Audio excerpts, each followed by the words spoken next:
हाँ जी,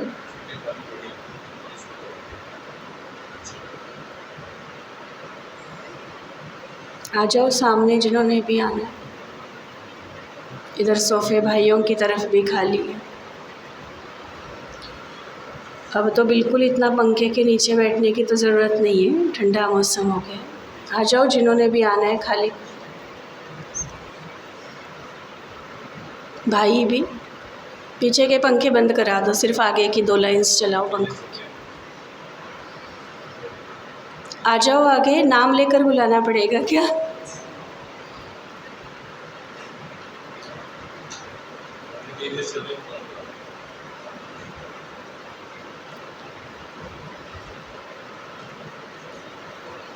चलो 1 मिनट फिर से साइलेंस में बैठो सभी। बाबा का आवाहन करें हम।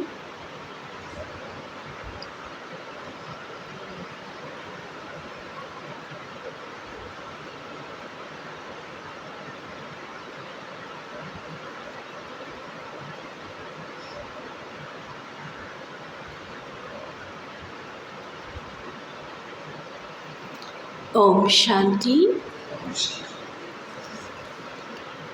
सुप्रीम टीचर प्यारे बाबा संगम युग पर आकर जो हमें पढ़ाई पढ़ाते हैं, इस ईश्वरीय पढ़ाई के 4 मुख्य सब्जेक्ट कौन कौन से? सत्य ईश्वरीय ज्ञान, सहज राजयोग, दिव्य गुणों की धारणा और ईश्वरीय सेवा।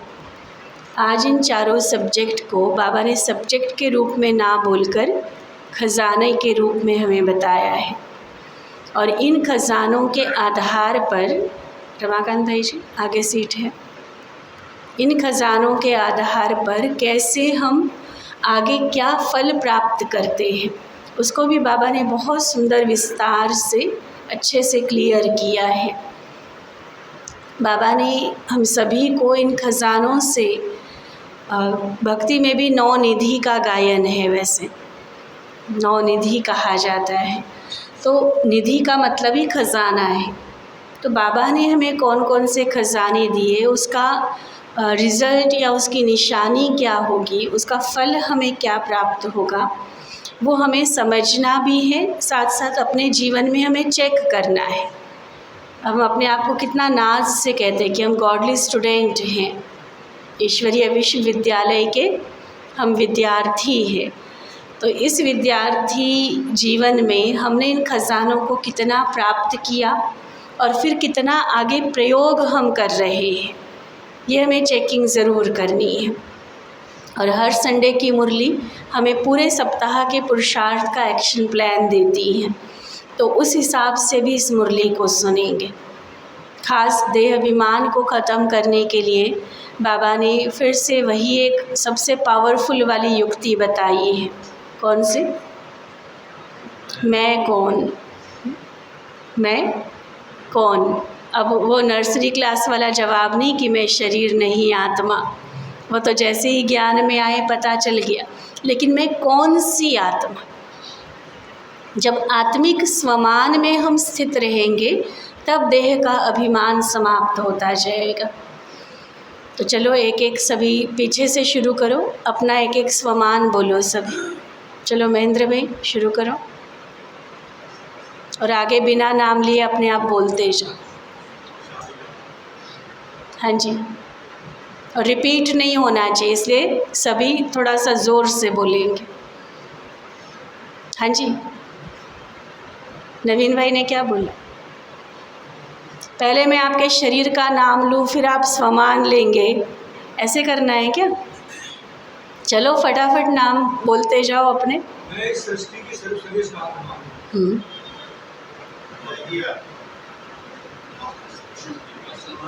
अच्छा, अग्रवाल जी ने जो बोला अमरजीत बहन सुनाई दिया? नहीं दिया।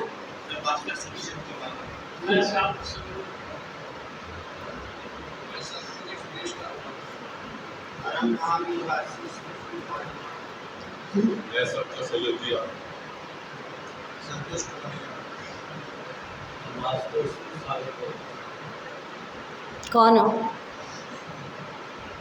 लिस्ट पूरी हो गई? अच्छा, जो भाई इन्होंने नहीं बोला, ठीक है। शशि भाई, बिरबल भाई, कुछ नहीं हो, कोई टाइटल नहीं मिला। माताएं बोलो।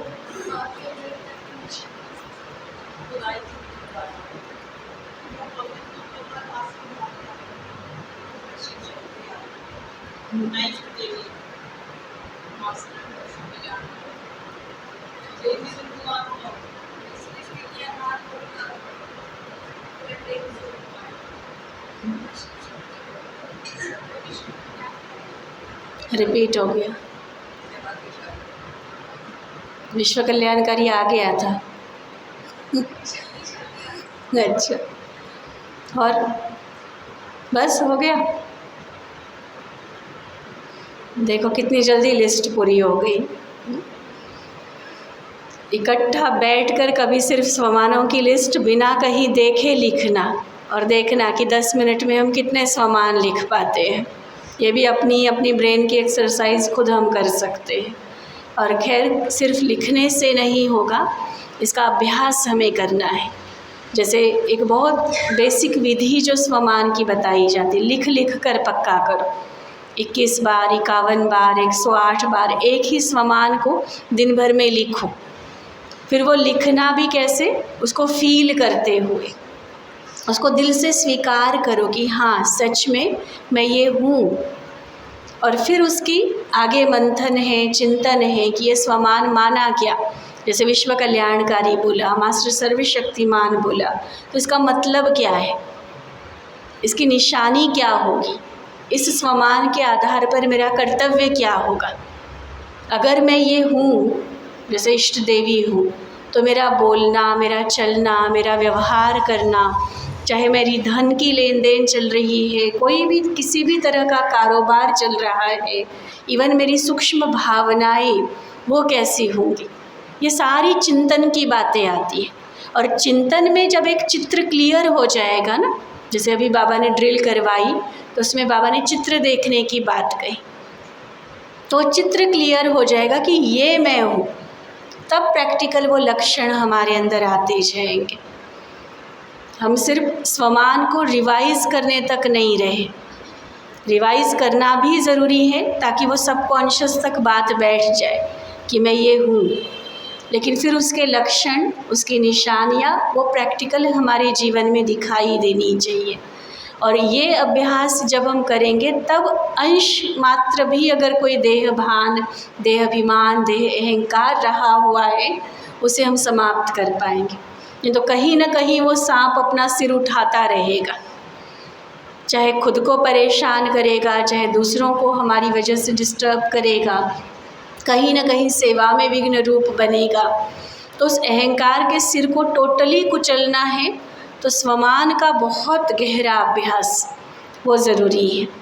और बाकी जैसे 4 सब्जेक्ट, 4 खजानों को बाबा ने क्लियर किया है, बहुत सुंदर नोट करने वाले पॉइंट्स भी हैं, और साथ साथ उसको हाँ प्रैक्टिकली जीवन में स्वरूप भी बनना है। आज की मुरली का सार है, लक्ष्य और लक्षण को समान बनाओ। लक्ष्य और लक्षण को समान बनाओ, सर्व खजानों में संपन्न बनो। सर्व खजानों में संपन्न बनो।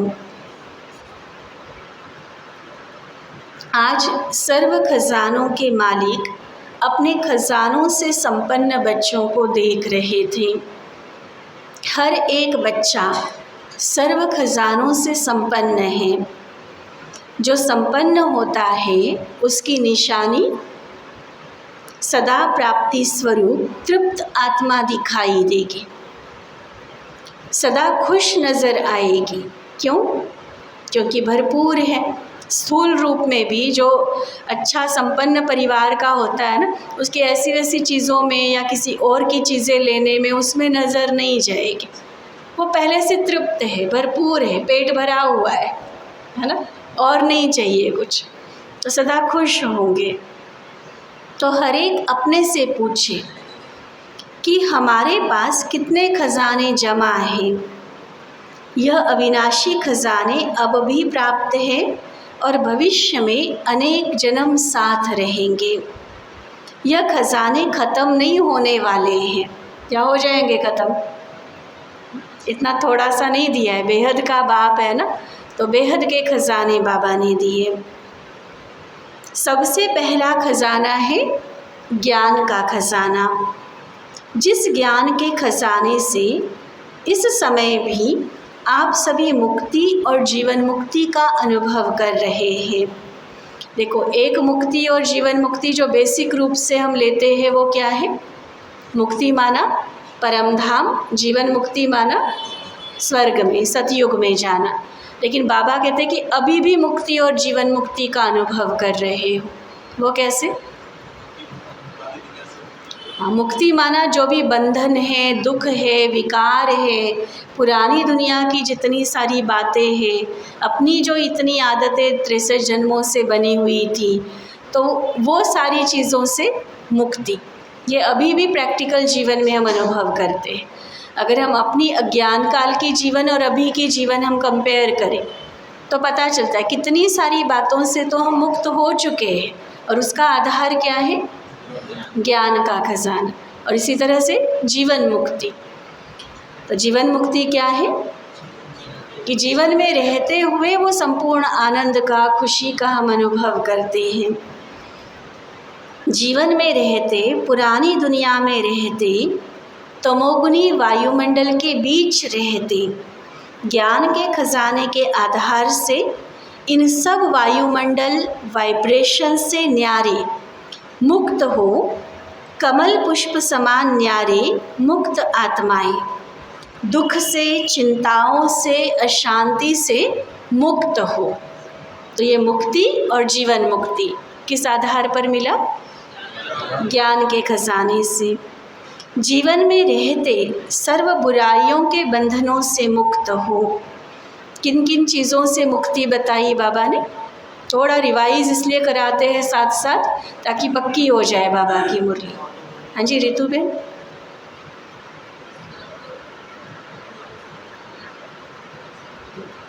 लगभग 6-7 बातें बताई बाबा ने। क्या क्या बताई मुक्ति के लिए? देखो, अगर नहीं लिखा है तो लिखना। तमोगुनी वायुमंडल वाइब्रेशन से मुक्त, दुख से, चिंताओं से, अशांति से मुक्त है, सभी बुराइयों के बंधनों से मुक्त है। 6 बातें हो गई। देखो, जीवन में रह रहे, छोड़कर सन्यासी नहीं बने हैं, या वो मुक्ति धाम में रहने वाली वो बात नहीं है। आत्मा शरीर में है, जीवन जी रही है, अभी सतयुग नहीं आया हुआ है, आसपास अति तमोगुणी वायुमंडल है, कैसे कैसे लोगों का संग है, लेकिन उन सब के बीच रहते हुए क्या उपमा दी बाबा ने? जैसे कमल का फूल। कल देखे ना सभी ने, कितने ऊपर थे कमल के फूल। तो 7वीं बात, व्यर्थ संकल्पों के तूफान से मुक्त हो। ठीक है, 7 बातें हो गई। है मुक्त तो सभी बाबा के सामने हाथ हिला रहे हैं।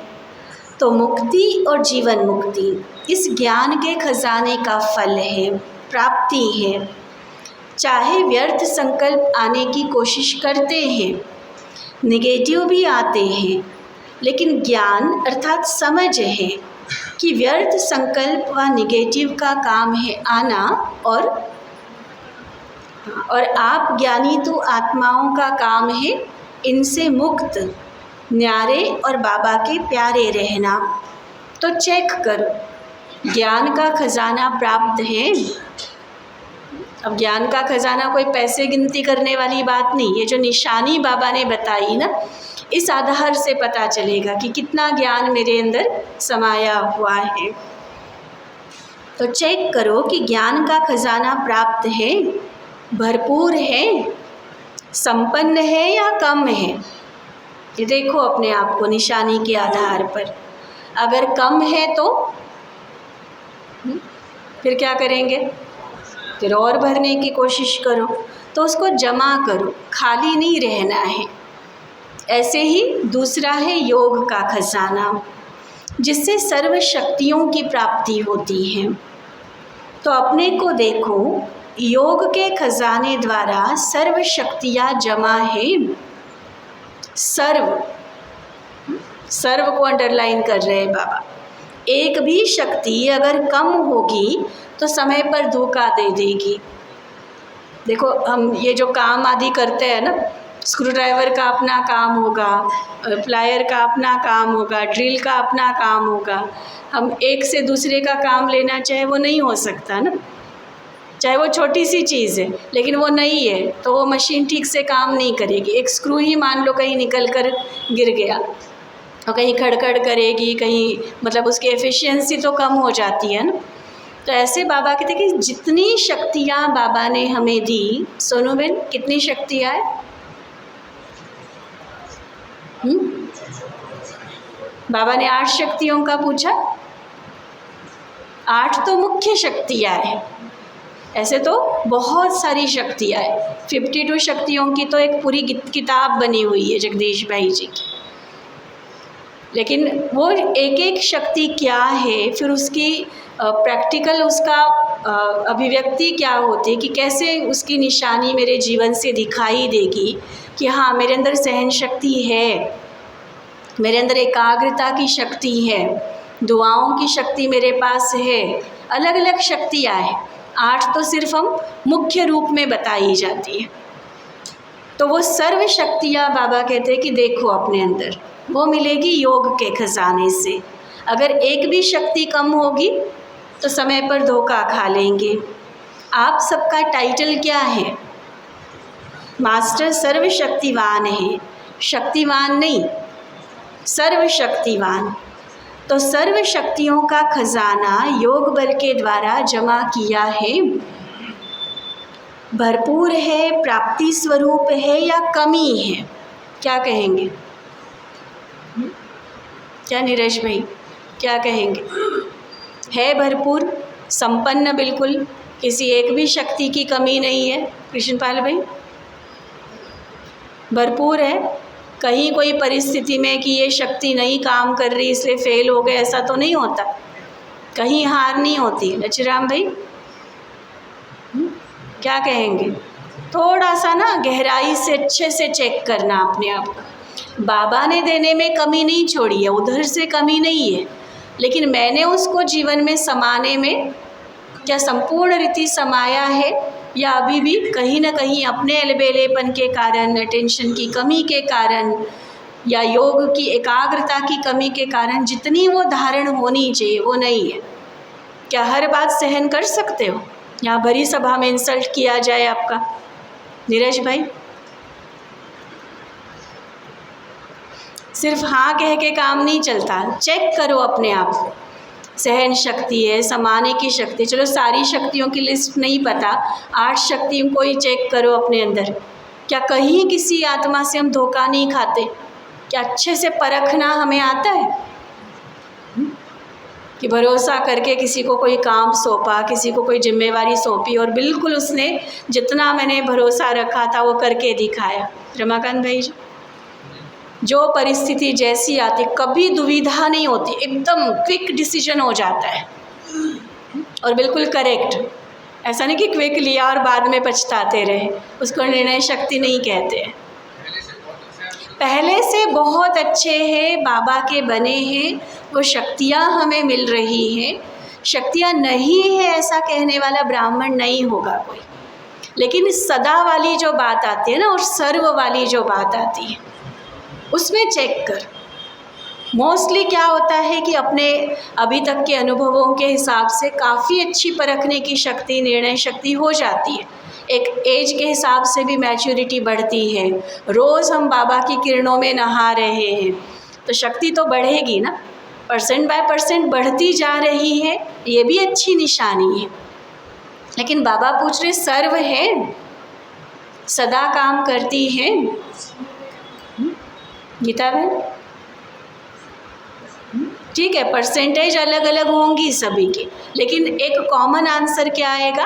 अभी 100% नहीं है, हाँ 100% नहीं है तो कोई 20 भी हो सकता है, कोई 95 भी हो सकता है, लेकिन पूरा 100 तक नहीं पहुँचे ना। तो अगला सवाल बाबा का है कि कम क्यों है,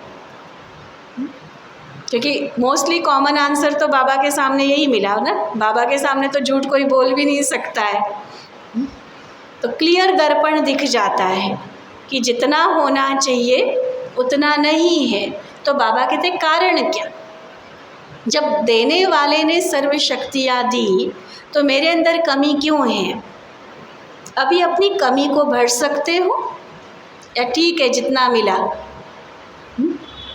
जितना मिला ठीक है या आगे और बढ़ना है, अभी भी चांस है। बाबा कहते कर सकते हो। फिर संपन्न करने का समय समाप्त हो जाएगा, फिर कमी रह जाएगी।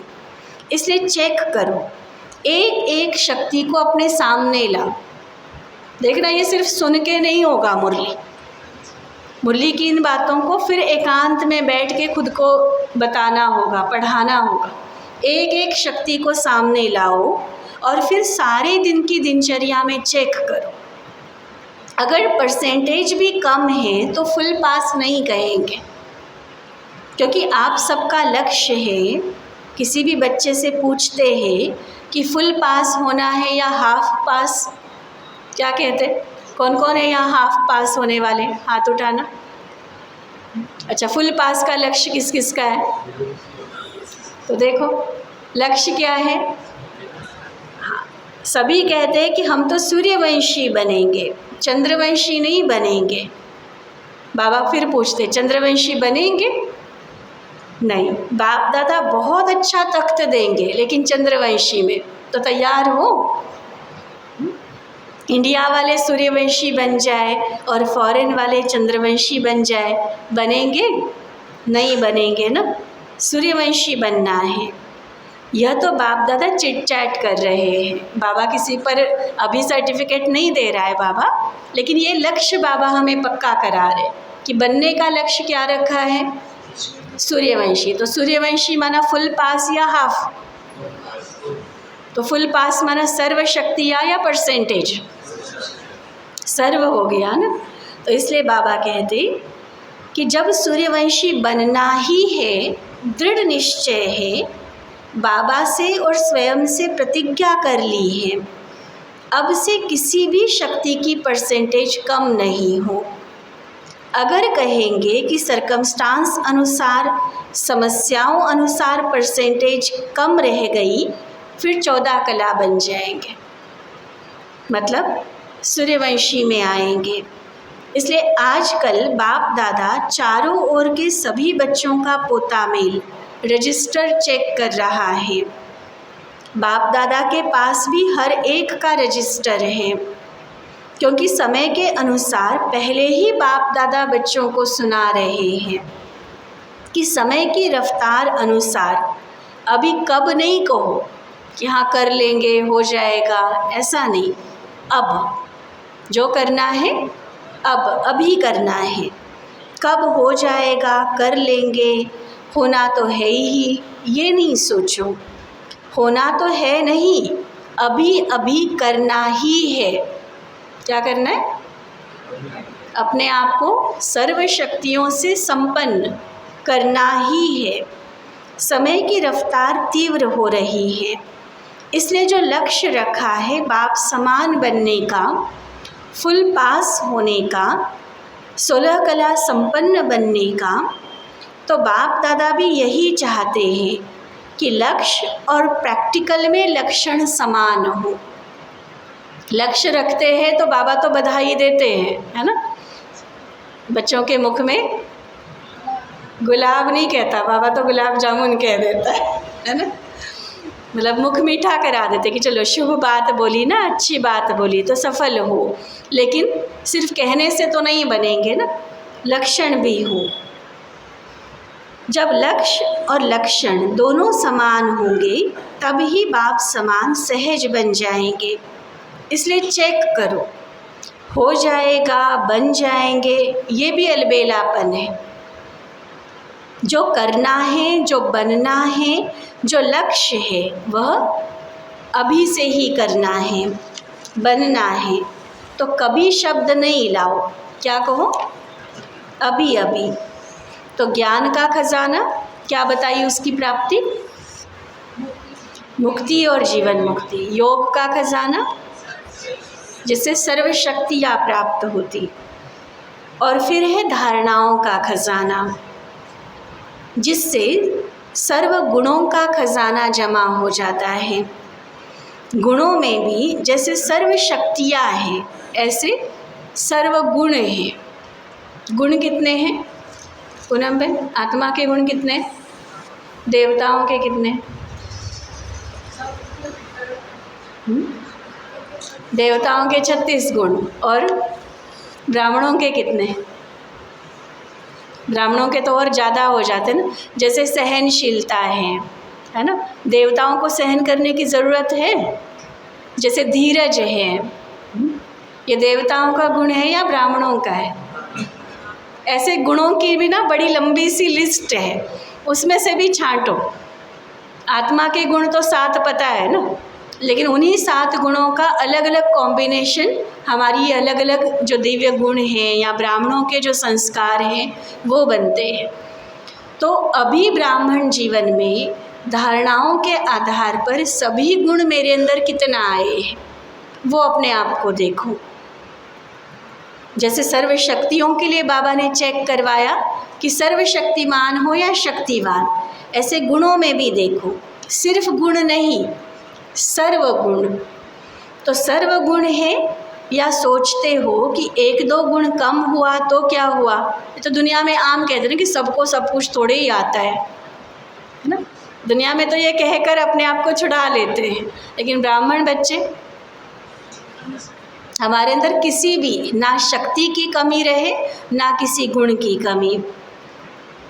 प्रैक्टिकल कर्म करने की जो कला होती है वो भले नंबरवार हो सकती है, लेकिन गुण होते हैं जिसको हमने प्रैक्टिकल व्यवहार में यूज़ करना होता है। तो वो देखो कि हर गुण हमारे अंदर है या किसी किसी गुण की अभी भी कमी है, या वो है लेकिन जितना होना चाहिए वो नहीं है। मान लो प्रेम का गुण है ना, सब में आत्मा है ही प्रेम स्वरूप, लेकिन क्या सभी के साथ मैं प्रेम के साथ चल सकती हूँ? या कहीं कहीं प्रेम के बदले कोई दूसरी वाली भावना आ जाती है, ये देखना ज़रूरी है ना। तो इसलिए बाबा कहते हैं कि ये चेक करो, एक तो सर्वगुण है और सर्वगुण भी फुल परसेंटेज में है या नहीं, तब कहेंगे संपन्न। 1-2 गुण भी कम हुआ तो क्या हुआ? चलेगा? नहीं चलेगा। तो सर्व गुणों का खजाना जमा है, कौन से गुण की कमी है उसको चेक करके भरपूर हो जाओ। चौथी बात, चौथी सब्जेक्ट कौन सी? सेवा। सेवा द्वारा सभी को अनुभव है, जब भी मनसा सेवा या वाणी द्वारा व कर्म द्वारा भी सेवा करते हो तो उसकी प्राप्ति आत्मिक खुशी मिलती है। तो चेक करो सेवा द्वारा खुशी की अनुभूति कहाँ तक की है। अगर सेवा की और खुशी नहीं हुई तो क्या पारुल बहन? सेवा तो कर रहे हैं, पूरा दिन लगे हुए, लेकिन अगर खुशी नहीं है तो वो सेवा के खाते में गई सेवा नहीं। वो तो काम तो दुनिया वाले लोग भी करते हैं, है ना। सारा दिन काम तो हर कोई कर रहा है, खाली तो कोई भी नहीं बैठा हुआ है। जहाँ रहते हो, जीना है तो काम तो करेंगे ना, चाहे पैसे कमाने के लिए करेंगे, चाहे घर बार संभालने का काम करेंगे। काम तो हर कोई कर रहा है, लेकिन वो सेवा कब कहलाएगी? सेवा कब कहलाएगी? जब आत्मिक स्थिति में ये बाबा की दी हुई ड्यूटी है, ये समझ कर करेंगे तो फिर वो सेवा कहलाएगी। और सेवा की फिर रिज़ल्ट क्या बताई? खुशी। खुशी का खजाना जमा होगा। अगर सेवा की और खुशी नहीं हुई तो वह सेवा यथार्थ सेवा नहीं है। सेवा में कोई ना कोई कमी है, इसलिए खुशी नहीं मिलती। कई बार इंटेंशन चेंज हो जाता है सेवा करने का। सेवा कर रहे हैं अपने लिए और वो कई बार दिखावे की सेवा हो जाती है, कोई ना कोई स्वार्थ उसमें समाया रहता है। या कई बार सिर्फ एक दूसरे की कंपटीशन में आकर कई काम हम करते हैं, रीस में आ जाते हैं, तो वो सेवा थोड़ी ना हुई।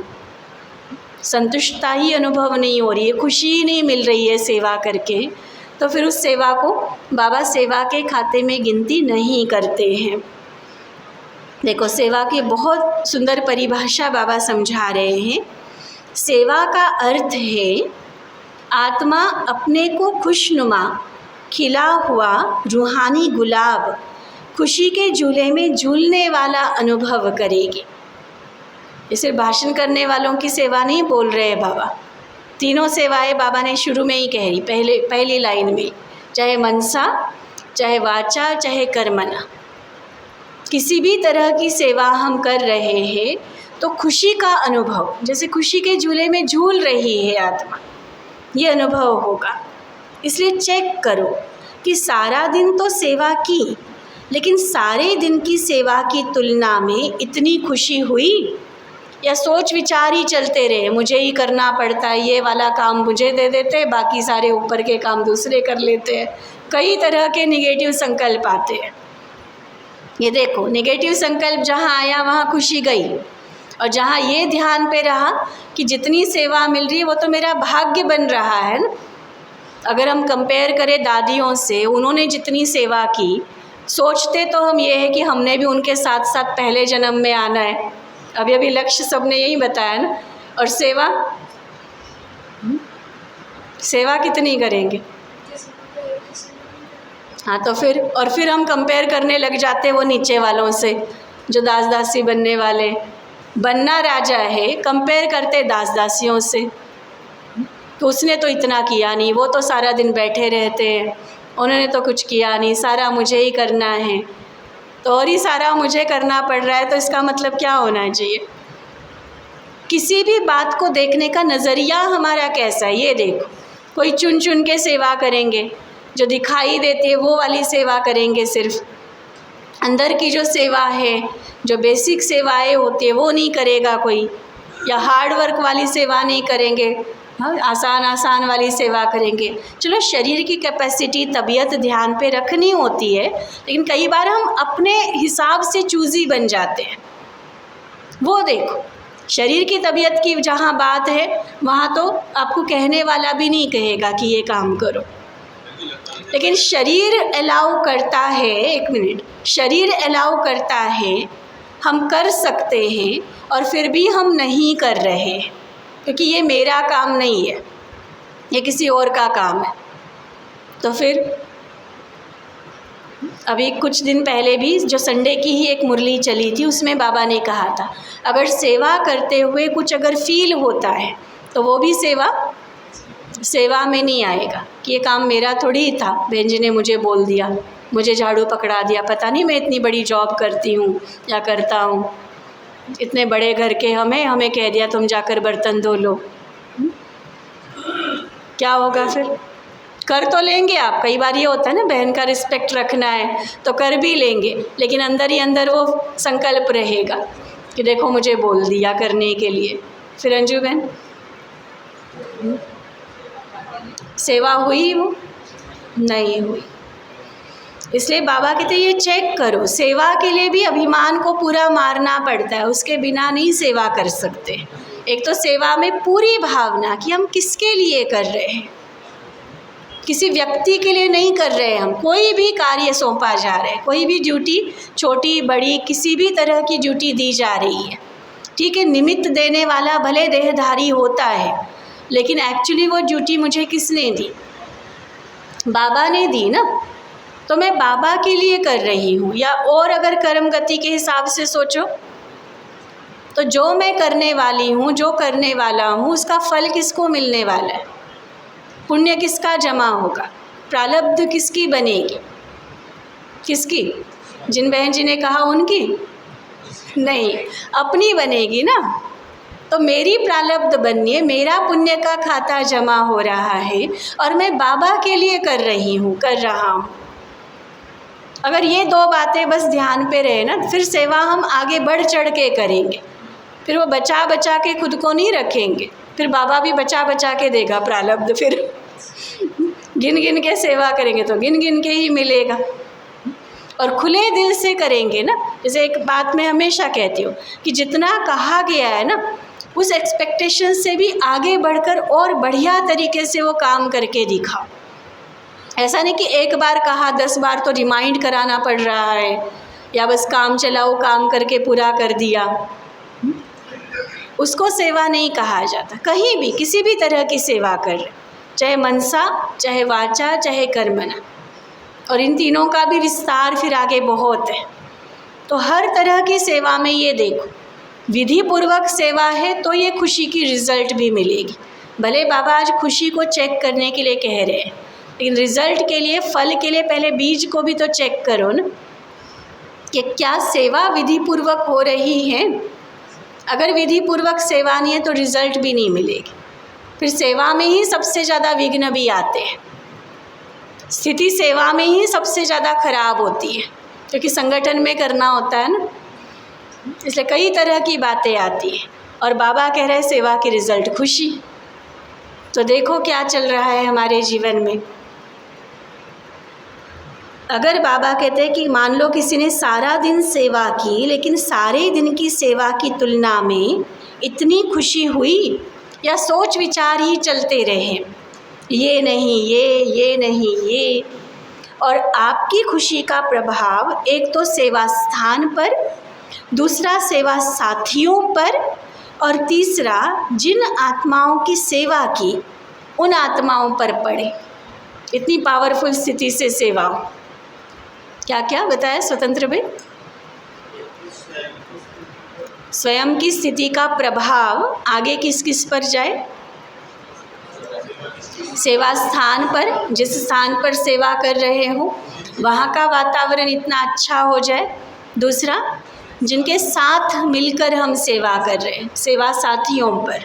और तीसरा, जिन आत्माओं की हम आगे सेवा कर रहे हैं उन पर। वायुमंडल भी खुश हो जाए, ये है सेवा का खजाना, खुशी।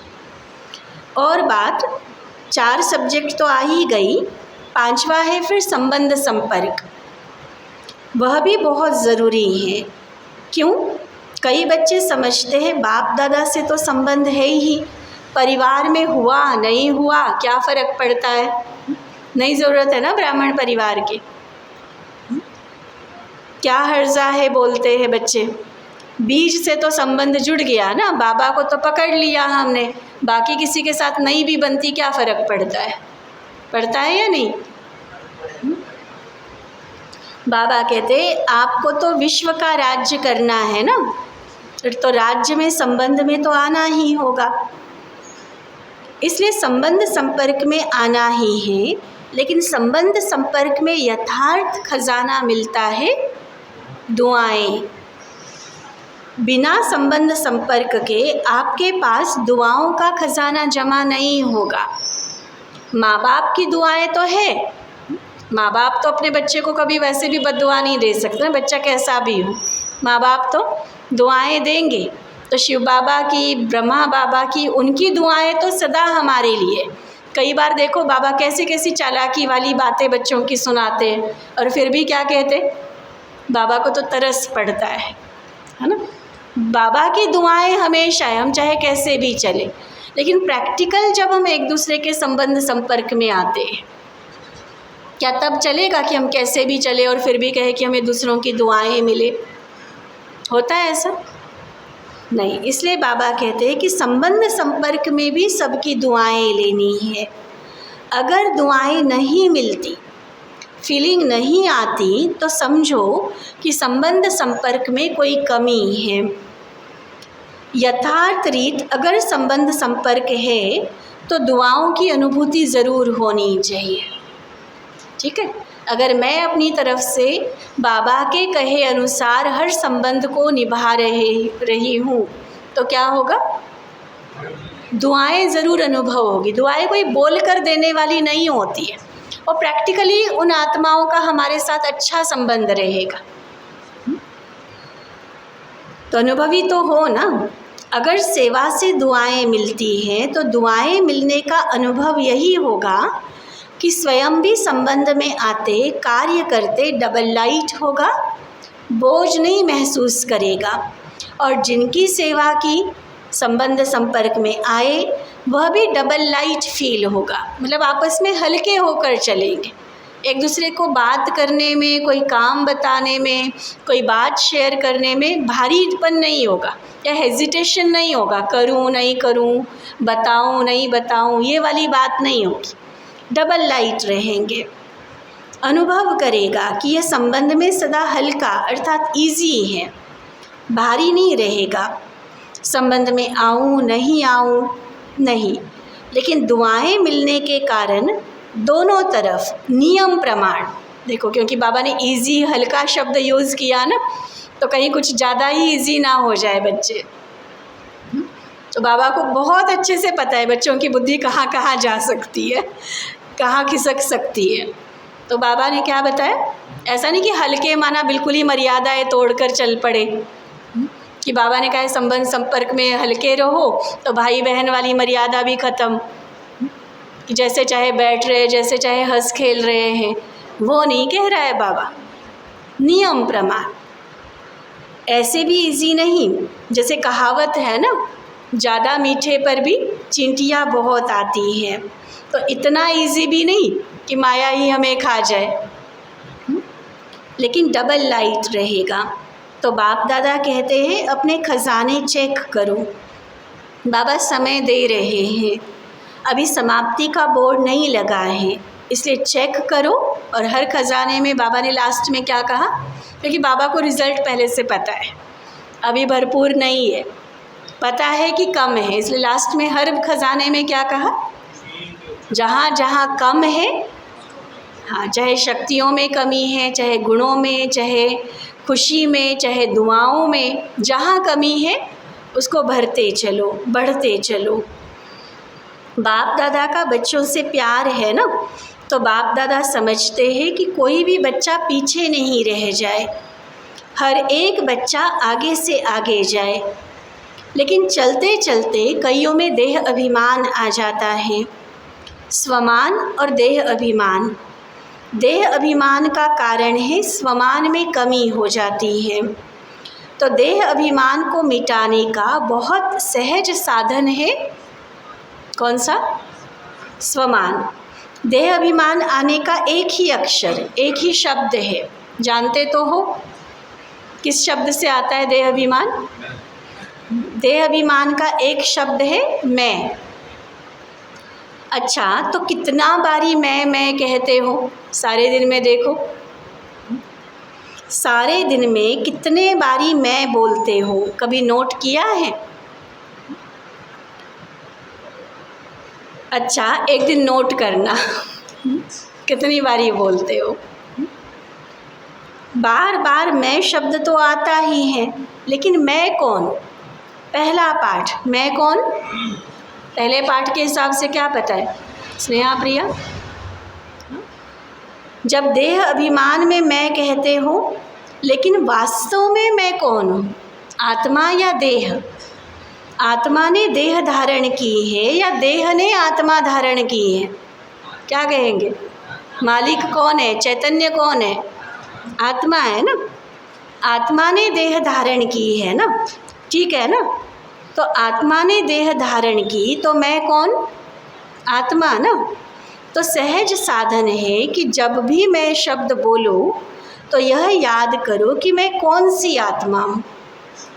आत्मा निराकार है, देह साकार है। निराकार आत्मा ने साकार देह धारण की, तो जितना बारी भी मैं शब्द बोलते हो उतना समय यह याद करो कि मैं निराकार आत्मा साकार में प्रवेश किया है। जब निराकार स्थिति याद होगी तो निरहंकारी स्वतः हो जाएंगे। देखो, अभिमान को मिटाने की बात बाबा कह रहे हैं ना। अभिमान माना ही दूसरे शब्दों में हम अहंकार कहें, तो अहंकार को ख़त्म करना है, निरहंकारी बनना है, तो पहले निराकारी स्थिति का अभ्यास ज़रूरी है, फिर देह अभिमान ख़त्म हो जाएगा। तो वही पहला पाठ मैं कौन, यह स्मृति में रख करके मैं कौन सी आत्मा हूँ, आत्मा याद आने से निराकारी स्थिति पक्की हो जाएगी।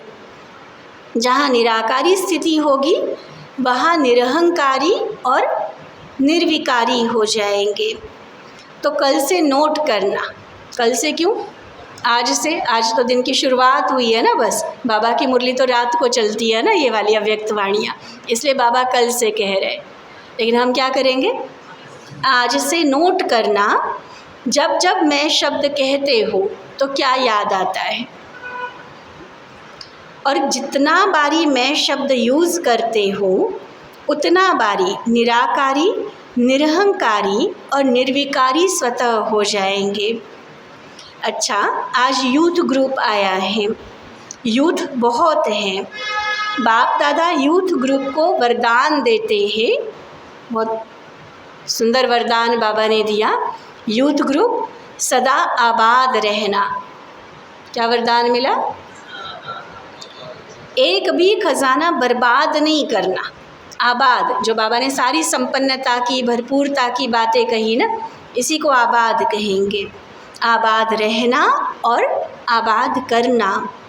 लौकिक गुरु लोग आशीर्वाद देते हैं आयुष्मान भव, और बाप दादा कहते हैं कि शरीर की आयु तो जितनी है उतनी रहेगी, इसलिए शरीर की आयु के हिसाब से आयुष्मान का वरदान नहीं देते हैं, लेकिन इस ब्राह्मण जीवन में सदा आयुष्मान भव, सदा जीते रहो, अमर भव का वरदान बाबा देते हैं। क्यों, ब्राह्मण सो देवता बनेंगे तो आयुष्मान तो होंगे ही ना, वो तो लौकिक आयु भी हमारी देवता बन जाएंगे तो बहुत बड़ी होगी, लेकिन यहाँ ब्राह्मण जीवन में टिके रहना वो ज़रूरी है ना। जो भागंती होते हैं उनके लिए क्या कहेंगे, मर गया, तो उस मरने से बाबा मुक्त करा रहे कि इस ब्राह्मण जीवन में सदा आयुष्मान भव।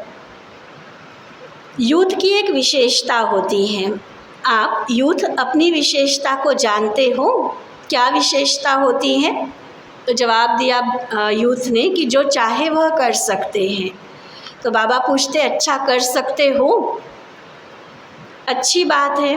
दुनिया के हिसाब से कहते हैं कि यूथ बहुत जिद्दी होते हैं, जो सोचेंगे वह करेंगे, दिखाएंगे, वो लोग उल्टा कहते हैं। लेकिन यहाँ ब्राह्मण यूथ जिद्दी नहीं है, लेकिन अपनी प्रतिज्ञा पर पक्के रहने वाले। जिद तो निगेटिव बातों में भी हो सकती है ना, माँ बाप कुछ कह रहे, बच्चे कहेंगे नहीं यही चाहिए, चाहे वो खाने पीने में, चाहे चीज़ों में। आजकल स्टडी में भी देखो, माँ बाप अफोर्ड नहीं कर सकते लेकिन बच्चा जिद करेगा, मैंने यही करना है। तो कई तरह की जिद होती है, निगेटिव भी होती है, लेकिन यहाँ ब्राह्मण के लिए निगेटिव की जिद तो बात ही नहीं है ना, जिद तो हमारा संस्कार ही नहीं। लेकिन जो प्रतिज्ञा की, बाबा के सामने, बड़ों के सामने, अपने जीवन के लिए जो संकल्प लिया, उसमें पक्के, अपनी प्रतिज्ञा पर पक्के रहने वाले, हटने वाले नहीं हैं। ऐसे है ना, हाथ उठाना तो बहुत सहज है, बाप दादा खुश हैं, हाथ उठाना यह भी हिम्मत है ना। लेकिन फिर रोज़ अमृत वेले बाबा से की हुई प्रतिज्ञा कि हम इस ब्राह्मण जीवन की प्राप्ति से, सेवा से कभी संकल्प में भी नहीं हटेंगे। इस हिम्मत को, प्रतिज्ञा को रोज़ दोहराओ और बार बार चेक करो कि जो हिम्मत रखी, जो संकल्प किया, वो प्रैक्टिकल में हो रहा है। मतलब बाबा कहते हैं कि थोड़ी सी भी मार्जिन नहीं छोड़ो, रोज़ चेक करो कि जो जीवन का लक्ष्य लिया, जो बाबा के सामने प्रतिज्ञा की, उसी पटरी पर गाड़ी चल रही है।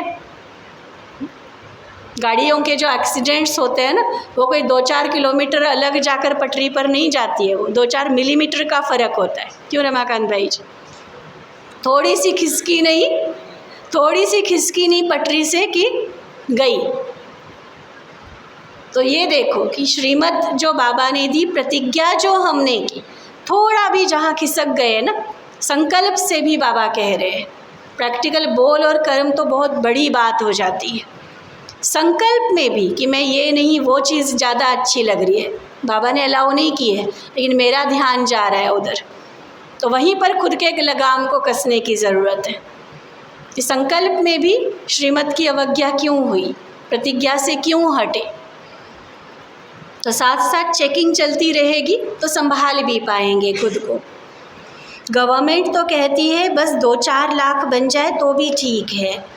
बाप दादा कहते हैं यह ब्राह्मण यूथ 1-1 लाख के समान हैं। तो इतने मजबूत हैं। देखो ऐसे नहीं कि घर जाकर फिर लिख दो कि बाबा माया आ गई, संस्कार आ गया, समस्या आ गई। बाबा कहते समस्याओं के समाधान स्वरूप बनो। समस्याएं तो आएंगी लेकिन अपने से पूछो मैं कौन, समाधान स्वरूप हूँ या समस्या से हार खाने वाला हूँ? क्या मन कौन हो? आप सबका टाइटल क्या है? विजयी रतन हो या हार खाने वाले? अवतार भाई विजयी रतन है ना। ब्राह्मण जन्म होते ही बाप दादा ने हर ब्राह्मण के मस्तक में विजय का तिलक अमर लगा दिया। तो अमर भव के वरदानी हूँ। अभी यह अपने से वायदा करो। ऐसे तो वायदा कहलाएंगे तो सब कर लेंगे कि बाबा ने कहलाया, हमने पीछे पीछे रिपीट कर दिया, लेकिन ऐसे नहीं, अपने मन में अपने से वायदा करो। क्या वायदा करेंगे? तो सभी करो। ये नहीं सोचना कि सिर्फ यूथ को कह रहे, सभी करो कि कभी भी संस्कार के वश नहीं होंगे। जो बाबा के संस्कार वह मुझ ब्राह्मण आत्मा के संस्कार, बाकी जो द्वापर कलयुग के संस्कार वह मेरे संस्कार नहीं हैं, क्योंकि वो बाबा के संस्कार नहीं। मेरे संस्कार कौन से हो? जो बाबा के हैं सो मेरे। यह तमोगुणी संस्कार क्या ब्राह्मणों के संस्कार हैं? है नहीं है ना। तो आप कौन हो? ब्राह्मण हो ना, तो शूद्रों की चीज़ क्यों लेते हो? बाप दादा को भी यूथ ग्रुप पर नाज है। देखो दादियों को भी यूथ पर नाज है। दादी को प्यार है ना यूथ से, एक्स्ट्रा प्यार है। कुमार है सुकुमार, कुमार नहीं सिर्फ, क्या नाम दिया? सुकुमार। एक एक कुमार विश्व के कुमारों का परिवर्तन कर दिखाने वाले। अच्छा कुमारों को काम दे, हिम्मत है? करना पड़ेगा। कुमारियाँ करेंगी? 2 तो दिख रही है, हाथ तो उठाओ। तो काम दे रहे, ध्यान से सुनना। वैसे तो सभी अपने लिए काम दे ले सकते हैं, स्वतंत्र भाई करेंगे। तो जो अगली सीज़न होगी, अगली सीज़न में कुमारों का ऐसा ही स्पेशल प्रोग्राम रखेंगे। लेकिन आज काम दे रहा है ना, इसलिए शर्त भी डाल रहे बाबा, लेकिन भी है ज़्यादा काम नहीं देते हैं। बस क्या करना है, एक एक कुमार एक एक कुमारी अपने जैसे 10-10 तैयार करें। हो सकता है छोटा सा हाथ का कंगन तैयार करके लाना। माला में तो कम से कम 108 चाहिए ना, तो बाबा तो सिर्फ 10 की बात कर रहे हैं कि अपने जैसे 10 तैयार करना। हाथ में कंगन पड़ता है ना, ब्रह्मा बाप को सदैव हाथ में फूलों का कंगन डालते हैं। तो एक एक कुमार, कच्चे कच्चे नहीं लाना, पक्के पक्के लाना। तो मधुबन में तो आए फिर घर जाए तो बदल जाए, ऐसे नहीं, ऐसे पक्के बनाकर लाना जो बाप दादा देख कहे वाह कुमार वाह। तो ऐसे तैयार हैं? करेंगे? थोड़ा सोचो, ऐसे ही हाथ नहीं उठाना, करना पड़ेगा, बनाना पड़ेगा। डबल फॉरेनर्स भी करेंगे। डबल फॉरेनर्स में कुमार हाथ उठाओ तो आप भी 10 लाएंगे ना, फॉरेनर्स भी लाएंगे, इंडिया वाले भी लाएंगे। और फिर जो फर्स्ट क्लास क्वालिटी लाएंगे उनको इनाम देंगे। इनाम भी बढ़िया देंगे, घटिया नहीं देंगे। प्यार है ना कुमारों से। अगर गवर्नमेंट को ज़्यादा में ज़्यादा कुमार पॉजिटिव कर्म करने वाले मिल जाए तो गवर्नमेंट भी कितना खुश होगी। अगर आप 10-10 कुमार लाएंगे तो फिर सारा हॉल कुमारों से भरेंगे। फिर गवर्नमेंट को बुलाएंगे, देखो यह कुमार। कब की मुरली है ये? और 2003 में ज्ञान सरोवर में कुमारों का गेट टुगेदर, बीके यूथ कुमारों का गेट टुगेदर रखा गया जिसमें अब्दुल कलाम आए थे। देखो बाबा ने कहा तो ऐसे ही नहीं, बाबा की हवा में बातें होती है। 2000 कुमारों का संगठन था और बहुत अच्छा प्रोग्राम, अभी भी यूट्यूब वगैरह पे वो वीडियो होगा अवेलेबल। अब्दुल कलाम जी खुद इतने खुश हुए थे ना उस समय कि इतने सारे पॉजिटिव चरित्रवान नशामुक्त यूथ, कितना मतलब वो उम्मीद जगती है। देखो ये जो गवर्नमेंट के द्वारा भी अलग अलग जो प्रोजेक्ट्स मिल रहे हैं ना, वो इसी प्रैक्टिकल प्रूफ को देखते हुए मिलते हैं।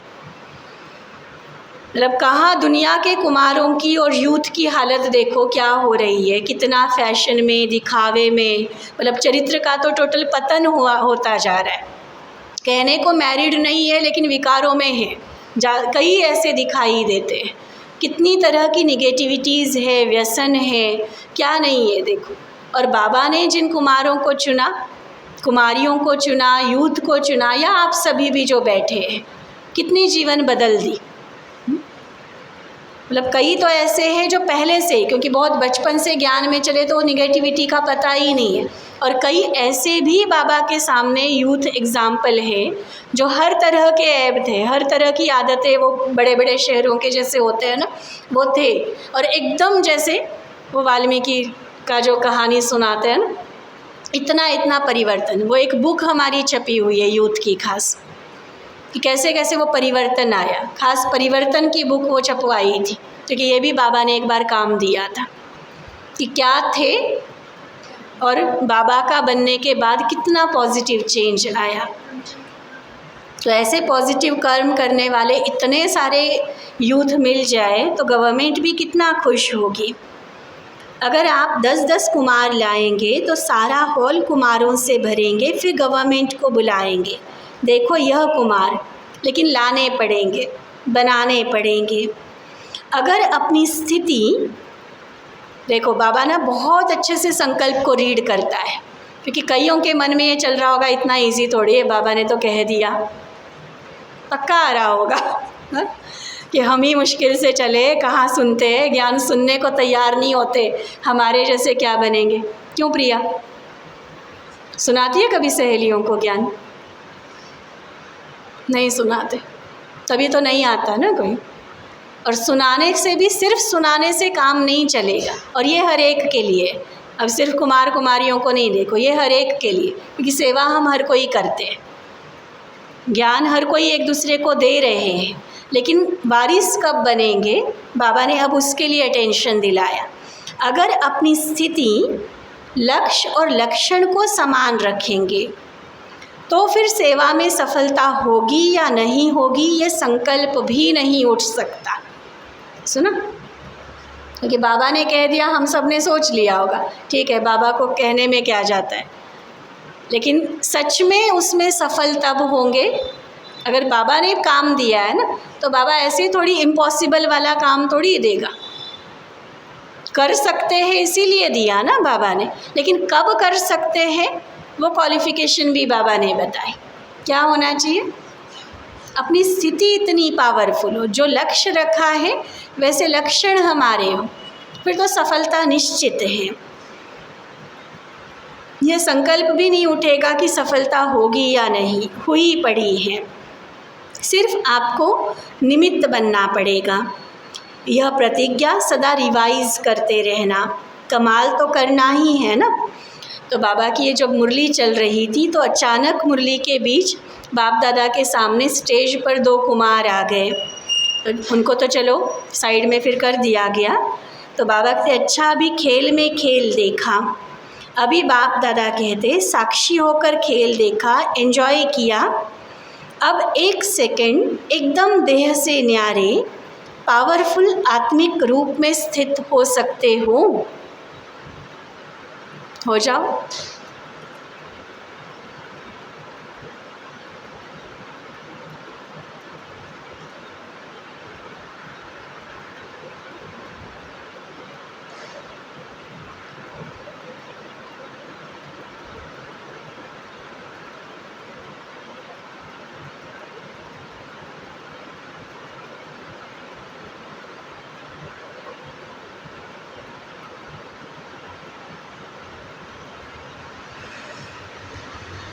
तो बाप दादा ने ये बहुत पावरफुल ड्रिल कराई।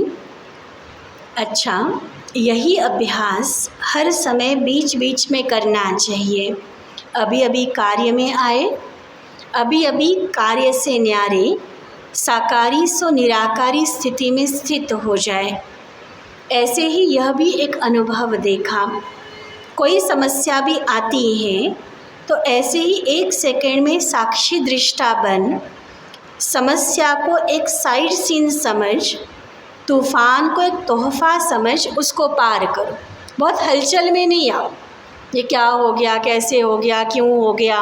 कई बार बाहर की हलचल तो होती है, अंदर की हलचल बहुत ज़्यादा हो जाती है। कई बार देखो बाहर से, आप सबने देखा है ना, कई बार हम दीप जलाते हैं तो आग पकड़ लेता है। कई बार हुआ है हमारी स्टेज पर ऐसा।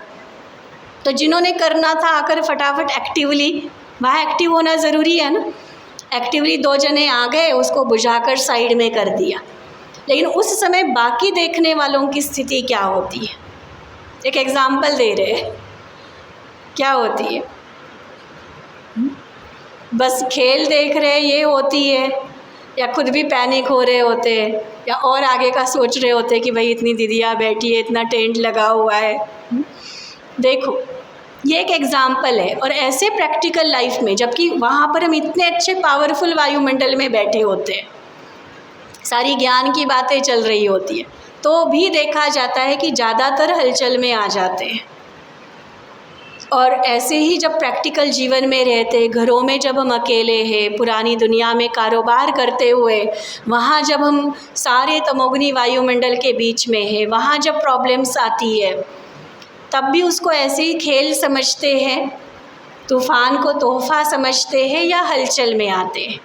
ये देखो अपने आप को।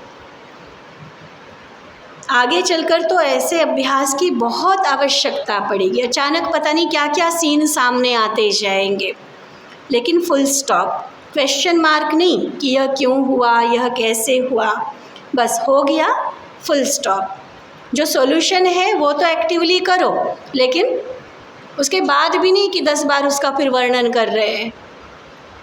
कई बार नहीं तो क्या होता है कि उस टाइम हम एक्टिवली काम कर लेते, उस टाइम इतना चिंतन नहीं चलता, बाद में पता नहीं क्या क्या माइंड आगे भागता है, फिर ये हो सकता था, वो हो सकता था। नहीं, फुल स्टॉप, हो गया। ड्रामा की सीन थी, रील में लिपट गई, अब फिर दोबारा कब होगी? 5000 साल बाद। हम क्यों बार बार मन में रिवाइज करें उसको? तो फुल स्टॉप, और फिर अपने फुल शक्तिशाली स्टेज पर स्थित हो जाओ। समस्या नीचे रह जाएगी और आप ऊंची स्टेज से समस्या रूपी साइड सीन को देखते रहेंगे। अच्छा, चारों ओर के सर्व खजानों से संपन्न आत्माओं को, सदा हर समय प्राप्तियों से भरपूर, मुस्कुराते हुए हर्षित रहने वाली आत्माओं को, सदा बाबा से की हुई प्रतिज्ञा को जीवन में प्रत्यक्ष करने वाले ज्ञानी तु आत्माएं, योगी तु आत्माएं बच्चों को, सदा लक्ष्य और लक्षण को समान करने वाले बाप समान आत्माओं को, सदा हर समय सर्व खजानों का स्टॉक और स्टॉप लगाने वाले तीव्र पुरुषार्थी श्रेष्ठ आत्माओं को बाप दादा का याद प्यार, दिलाराम का दिल से याद प्यार और नमस्ते। हम रूहानी बच्चों की रूहानी बाप दादा को दिल व जान, सिक व प्रेम से नमस्ते नमस्ते नमस्ते जी। आज का वरदान है, परिस्थितियों को शिक्षक समझ, परिस्थितियों को शिक्षक समझ उनसे पाठ पढ़ने वाले अनुभवी मूर्त भव। परिस्थितियों को शिक्षक समझ उनसे पाठ पढ़ने वाले अनुभवी मूर्त भव। बाबा ने एक्सप्लेन किया, कोई भी परिस्थिति में घबराने के बजाय थोड़े समय के लिए उसे शिक्षक समझो। कुछ पढ़ाने आई है, कुछ सिखाने आई है।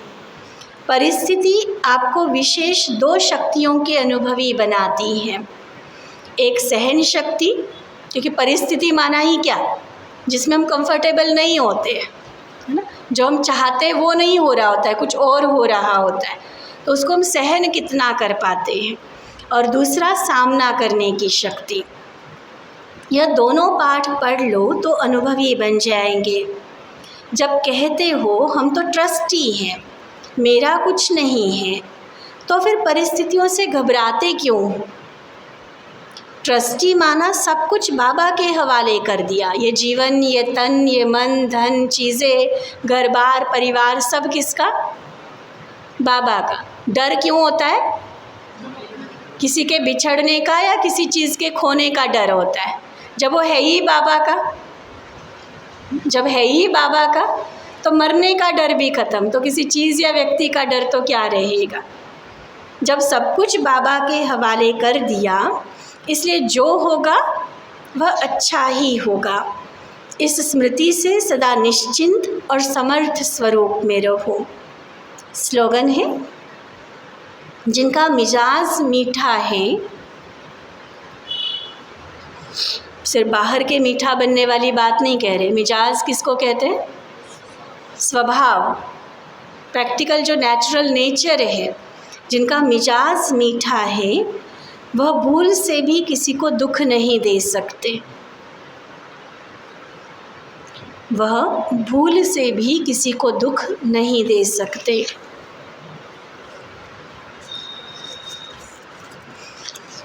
आज का व्यक्त इशारा,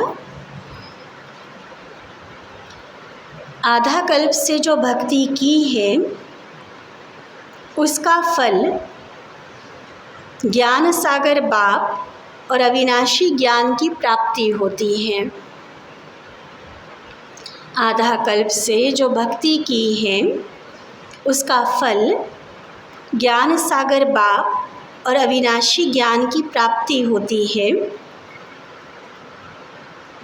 जिस ज्ञान से ज्ञानी तो आत्मा बन जाते हो, जिस ज्ञान से ज्ञानी तो आत्मा बन जाते हो, ज्ञान सागर और ज्ञान में समाये हुए हो, इसलिए इच्छा मात्रम अविद्या हो। ज्ञान सागर और ज्ञान में समाये हुए हो, इसलिए इच्छा मात्रम अविद्या हो। वो जो 7 की लिस्ट लिखी थी ना, ज्ञान से किन किन बातों से मुक्त होंगे, इसमें ये ऐड करना, इच्छाओं से भी मुक्त होंगे, है ना। ये ज्ञान के आधार पर ही होगा ना। कोई भी अप्राप्ति व इच्छा आपके पास रह नहीं सकती। ज्ञान सागर और ज्ञान में समाये हुए हो, इसलिए इच्छा मात्रम अविद्या हो। कोई भी अप्राप्ति व इच्छा आपके पास रह नहीं सकती। अच्छा, ओम शांति।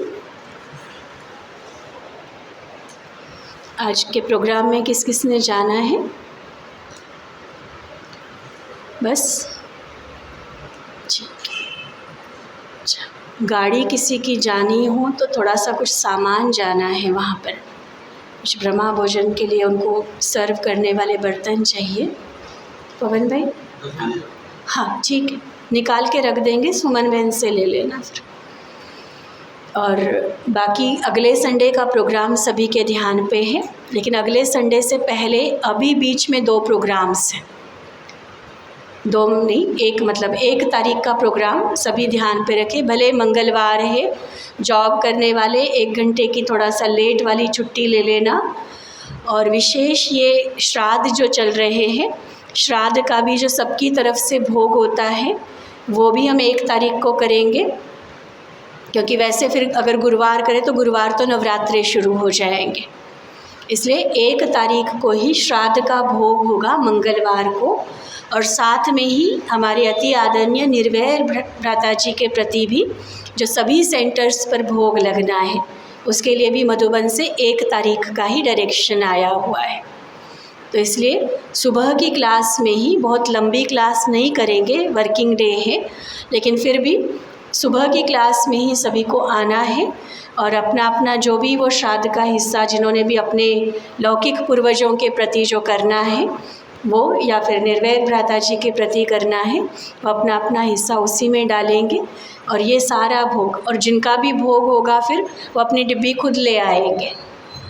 ठीक है, खीर का भोग बनता है तो अपनी डिब्बी खुद ले आना, ताकि घर वालों को भी आप अगर प्रसाद देना चाहो तो उसमें ले जा सकते हो। इसलिए ये ध्यान रखो सभी। परसों 1 तारीख को ये प्रोग्राम रहेगा। फिर 3 तारीख से जो नवरात्रि शुरू हो रहे हैं उसमें सुबह 5:30 से 7 और शाम को 6 से 7:30 योग भट्टी विशेष संगठित रूप की रहेगी। दोनों टाइम आ सकते हो, बहुत अच्छा है, नहीं तो कम से कम एक टाइम आकर तो सबको संगठित योग ज़रूर करना है। सुबह योग के बाद मुरली होगी, शाम को मुरली के बाद योग होगा। ठीक है, तो शाम के टाइम भी 5 से 6 कर देंगे मुरली का और 6 से 7:30 योग चलेगा। ये सभी ध्यान पे रखें।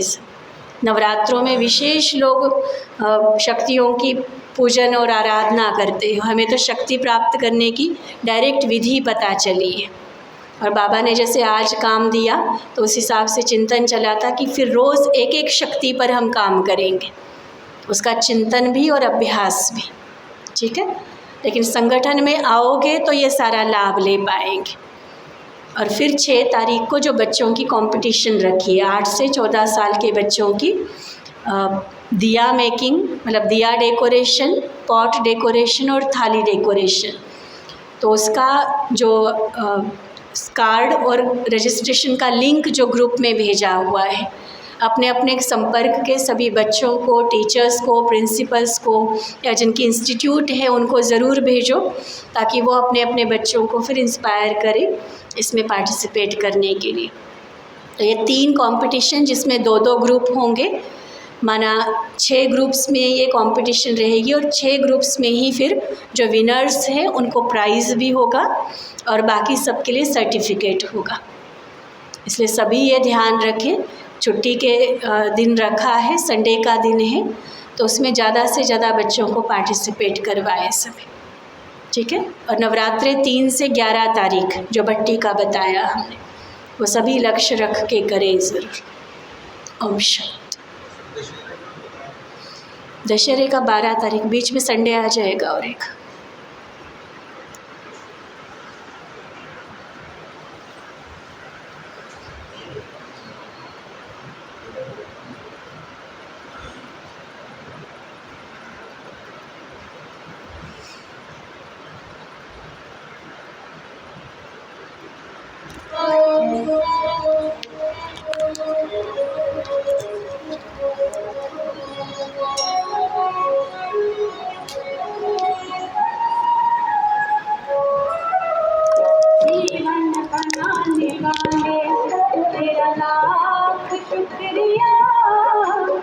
जीवन बनाने वाले तेरा लाख शुक्रिया।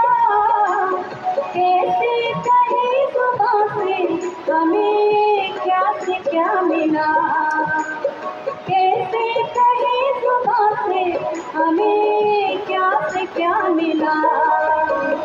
जीवन बनाने वाले तेरा लाख शुक्रिया, जीवन बनाने वाले।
पत्थर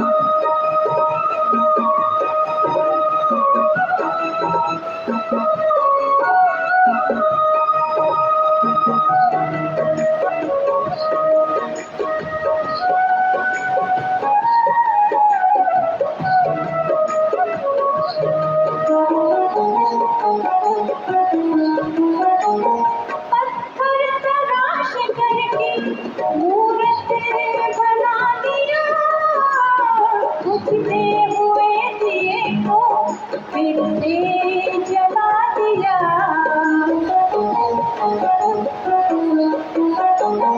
अपना भला के कैसा जादू ये कर दिया, खुशियों से मन के मेरे आंगन को भर दिया। खुशियों से मन के मेरे, खुशियों से मन के मेरे आंगन को भर दिया। जीवन बनाने वाले तेरा लाख शुक्रिया, जीवन बनाने वाले तेरा लाख शुक्रिया। कैसे कहे जुबां से हमें क्या से क्या मिला।